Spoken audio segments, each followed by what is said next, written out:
আমরা আমাদের নবীকে সবচেয়ে বেশি ভালোবাসি, যিনি আখিরি নবী, যাকে বলা হয়েছে ওয়ামা আরসালনাকা ইল্লা রাহমাতাল লিল আলামিন।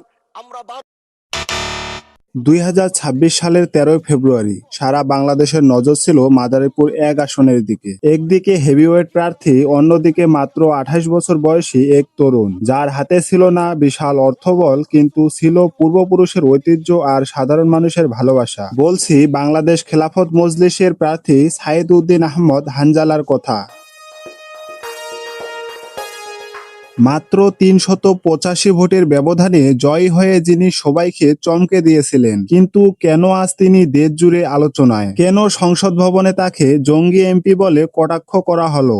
ওই যে জঙ্গি এমপি যাচ্ছে, তো আজ আমরা বিশ্লেষণ করব এমপি হানজালার উত্থান এবং বর্তমান রাজনৈতিক প্রেক্ষাপটে তার অবস্থানের নেপথ্য গল্প। আমি মাননীয় প্রধানমন্ত্রীকে বলবো, আপনি বাংলাদেশে একটি ইতিহাস রচনা করে যাবেন।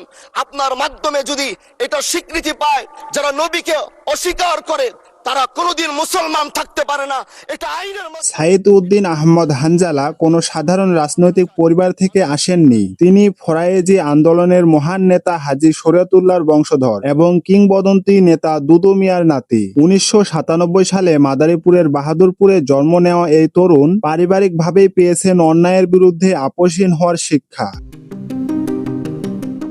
2026 সালে ত্রয়োদশ জাতীয় সংসদ নির্বাচনে তিনি রিকশা প্রতীক নিয়ে লড়াইয়ে নামেন। 11 দলীয় জোটের প্রার্থী হিসেবে তার এই জয় কেবল একটি আসন জয় ছিল না, এটি ছিল দীর্ঘদিনের প্রতিষ্ঠিত রাজনৈতিক সমীকরণ ভেঙে দেওয়ার এক নতুন উদাহরণ। তার নির্বাচনী প্রচারণায় সাধারণ মানুষের যে ঢল নেমেছিল তা ছিল দেখার মতো।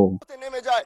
আমি বলবো, যারা নবীকে কটূক্তি করে, নবীর নামে গালিগালাজ করে, এদের মৃত্যুদণ্ড, এই আইনটাও যেন বাংলাদেশের এই সংসদ থেকে পাশ করা হয়। কিন্তু জয়ের আনন্দ ফিকে হতে সময় লাগেনি। সম্প্রতি সংসদ ভবনে প্রবেশের সময় এক অনাকাঙ্ক্ষিত ঘটনার শিকার হন তিনি। তাকে উদ্দেশ্য করে কেউ একজন বলে ওঠেন, ওই যে জঙ্গি এমপি যাচ্ছে। একজন নির্বাচিত জনপ্রতিনিধির জন্য এর চেয়ে বড় অপমান আর কি হতে পারে? একটু অনুরোধ করবেন বা তাদেরকে একটু নির্দেশ দিবেন যে কারা এই কাজটি করেছে। অবশ্যই এই কাজটি গত 2 এপ্রিল সংসদ অধিবেশনে দাঁড়িয়ে তিনি এর তীব্র প্রতিবাদ জানান। তিনি বলেন, আমার মাথায় পাগড়ি আর গায়ে সুন্নতি লেবাস আছে বলেই কি আমাকে জঙ্গি বলা হলো? তিনি স্পিকারের কাছে এই ঘটনার সুষ্ঠু তদন্ত এবং বিচার দাবি করেন। তার এই সাহসী বক্তব্য সামাজিক যোগাযোগ মাধ্যমে দ্রুত ভাইরাল হয় এবং ধর্ম বর্ণ নির্বিশেষে মানুষের সহমর্মিতা লাভ করে। আমরা বারবার দেখছি কিছুদিন পর পর কারা যেন কিভাবে এসে আল্লাহ নবীর শানে কটূক্তি করে, নবীকে নিয়ে অশ্লীল ভাষায় গালিগালাজ করে।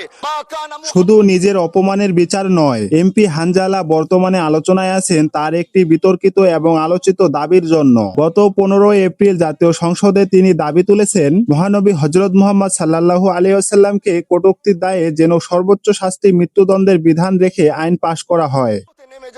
আমি বলবো, যারা নবীকে কটূক্তি করে, নবীর নামে গালিগালাজ করে, এদের মৃত্যুদণ্ড, এই আইনটাও যেন বাংলাদেশের এই সংসদ থেকে পাশ করা হয়। তিনি প্রধানমন্ত্রীকে উদ্দেশ্য করে বলেন, এই আইন পাশের মাধ্যমে ইতিহাসে একটি দৃষ্টান্ত স্থাপন করার জন্য। তার এই দাবি নিয়ে এখন রাজনৈতিক ও ধর্মীয় অঙ্গনে চলছে নানা বিশ্লেষণ। বিশ্লেষকরা বলছেন, এমপি হানজালা কেবল একজন ধর্মীয় নেতাই নন, তিনি বর্তমান তরুণ প্রজন্মের একটি অংশের প্রতিনিধি, যারা সংসদে ইসলামী মূল্যবোধের প্রতিফলন দেখতে চায়।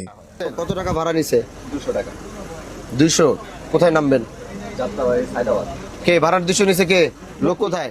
তার প্রতিটি পদক্ষেপে একদিকে যেমন তার বিশাল সমর্থক গোষ্ঠী উজ্জীবিত হচ্ছে, অন্যদিকে সেকুলার বা লিবারেল মহলে তৈরি হচ্ছে নতুন বিতর্ক। আজকের পর থেকে কোনো ব্যবসায়ীর কাছে কেউ চাঁদা তুলতে পারবে না।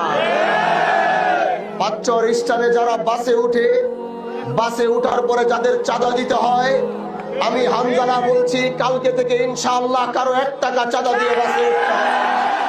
চাঁদাবাজি মুক্ত সমাজ গড়ার অঙ্গীকার থেকে শুরু করে সংসদে ধর্মীয় মূল্যবোধের অতন্ত্র প্রহরী হওয়া এমপি হানজালা যাত্রা কেবল শুরু। মাদারীপুরের সাধারণ মানুষের রায় তিনি কি শেষ পর্যন্ত বজায় রাখতে পারবেন, নাকি বিতর্কের মুখে পরে তার রাজনৈতিক ক্যারিয়ার ভিন্ন মোড় নেবে? সময় তার উত্তর দেবে। আপনার কি মনে হয়, এমপি হানজালার সংসদে দেওয়া দাবিগুলো কি যৌক্তিক? কমেন্ট করে আমাদের জানান। ভিডিওটি ভালো লাগলে শেয়ার করুন। ধন্যবাদ। আমরা আমাদের নবীকে সবচেয়ে বেশি ভালোবাসি, যিনি আখিরি নবী, যাকে বলা হয়েছে ওয়ামা আরসালনাকা ইল্লা রাহমাতাল লিল আলামিন।